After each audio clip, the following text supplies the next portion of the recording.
Eto na yung bago nating esports earphone. Wow. This is G27 Plus gaming earphones from Plexstone. Paano ba naman guys, kung makikita nyo yung pinaka-headset, meron na siya ditong ear hook. Whereas, pwede mo siyang tanggalin to have that classy look and hindi siya masakit sa tenga. Plus, when you attach this ear hook, sureable men na hindi siya madaling matanggal.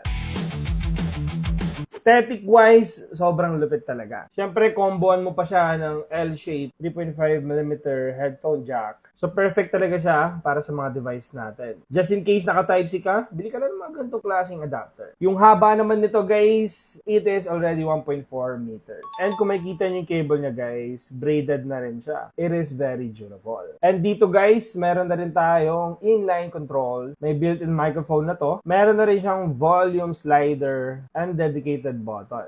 And pagdating naman guys sa performance niya in-game, super recommended ko to guys, lalo sa mga FPS or shooters player dyan. Para ba naman guys, buong buo yung mid-tone niya and also yung low tone niya. Plus, this is an improvement from the previous generation na G27. Kasi when it comes to volume, super enough na yung loudness niya. Doon ako nabitin sa G27. Now, isa pa na gusto ko dito guys is whenever you play, rinig mo pa rin yung surroundings mo. And as streamer or gamer myself, at least, di ba, aware pa rin ako sa nangyayari sa paligid ko. Kaya naman guys,